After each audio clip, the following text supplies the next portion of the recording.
Today's recon features footage from both Brian and JD, two very different types of riders. Brian is more of a time trialist, JD more of a sprinter build. And that contrast is exactly what makes this route so interesting.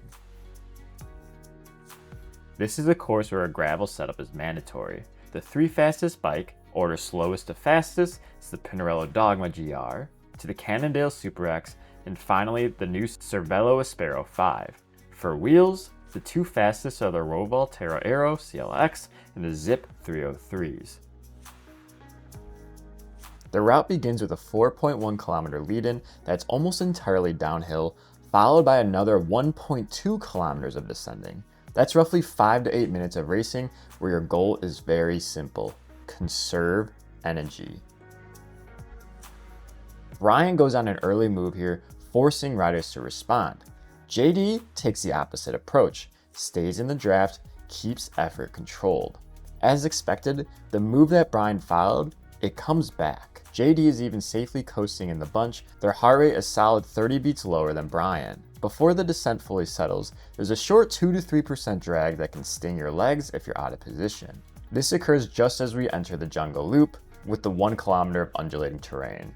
As we approach the bridge, there's a sharper 4% kick. You might need to respond to moves here, but there's no reason to overcommit. There's still plenty of descending ahead, and the bridge will allow you to make up positions as well. This bridge is one of the most important features of the course. It starts with an 8% descent, immediately followed by an 8% punch out of the saddle. JD plays this perfectly, uses momentum, adds power at the base, and moves up nearly 10 to 12 positions to the front of the bunch. The key lesson: position plus momentum equals free speed. JD eases, allowing the group to catch back up. There's an attack, and Brian continues riding aggressively, but notice what happens next. The attacks on this descent are ineffective. The bunch is fresh, and gravity will always favor the largest group. JD, Brian, and eventually the entire group let momentum do the work. The attacker is caught within a minute. The race that we're watching doesn't show a banner. For past, I expect a banner to be here, and if a power-up is offered, this is where it will be. In this race, there is no power-up, so I can't confidently say whether or not there will be one for the PAS event. Regardless, if you do gain a steamroller, it's best to be used on the climbs down the line. As riders continue downhill post lead-in, they'll take a right to the jungle cutoff. This is where you must begin positioning, because what follows is the defining effort of this race. Roughly 2 kilometers of climbing, followed by 1.5 kilometers of undulation. The climbing itself begins around 5.5 kilometers into the race. The average gradient of this climb is only 2.4%, and if you average 3 watts per kilogram, it's roughly a 5-minute effort. But don't be fooled. With gravel resistance and the reduced draft, this will feel much harder than how it looks on paper. Early in the climb, drafting is quite effective due to the brick roads. There'll be twists and turns, and Brian attacks just before this point. JD also responds, but most importantly, does not overcommit. He settles into a sustainable effort with the bunch. This is critical. If you push beyond your limits here, especially early, you will not survive the full climb or the multiple laps. The road eases a bit for a short time as we take a right back onto the jungle loop. This is where the front group really begins to react to Brian's move and the advantage of 8 seconds that they have. In your race, it's hard to know how fast a group will react to moves off the front. Midway up, gradients briefly kick to around 4.1%. This is a key pressure point. If you have a power-up or you're losing a wheel, this is where you use it. JD begins to struggle here, and this is expected. Groups will stretch, riders will be dropped. It's part of racing on a hilly course. At this point, your goal changes. If you cannot hold the front group, stay with any group. Do not go solo, because over the top and into the descent, groups will come back together. JD does this well, staying with riders, keeping in the draft. At approximately 7.3 kilometers, a series of switchbacks signal the hardest climbing is behind you. That doesn't mean you can come off the pedals.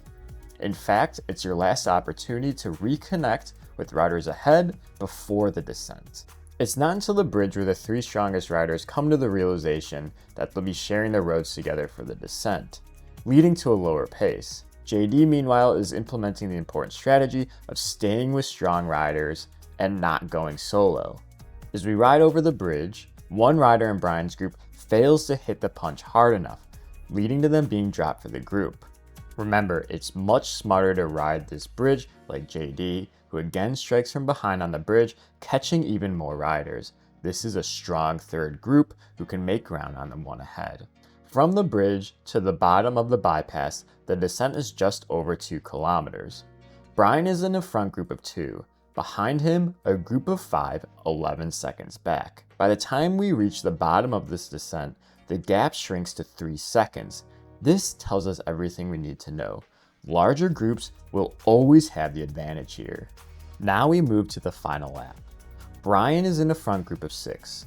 JD, 53 seconds back in a smaller group. In the front, Brian rides this perfectly. He does not attack, but slowly reacts to moves as they come. Using the draft through the early climbs will benefit you down the line. The pace increases, the group splits from 6 to 3.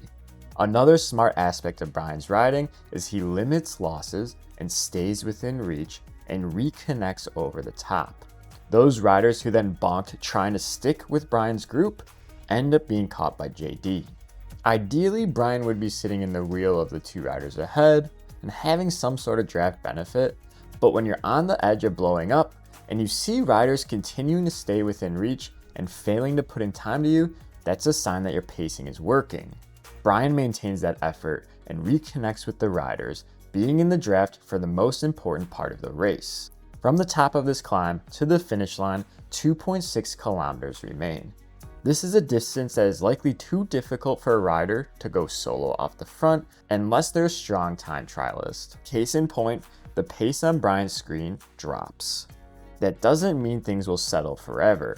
Bobcat makes a move off the front before the bridge. This demonstrates how the flat section ahead of the bridge can still lead to attacks. You must remain vigilant. Slowly, Brian begins to lose the wheel, the 3 and 4 second gap slowly extending out. Even still, there's plenty of time to solidify a podium for 3rd place, a very strong ride.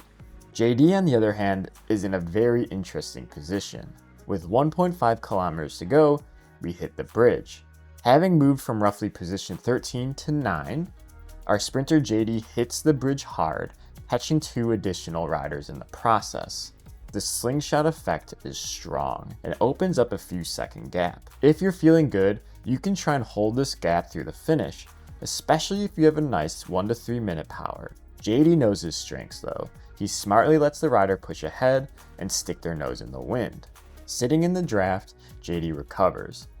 With 400 meters to go, something interesting happens. The road kicks up and JD's avatar naturally moves ahead. This is a nice attack point.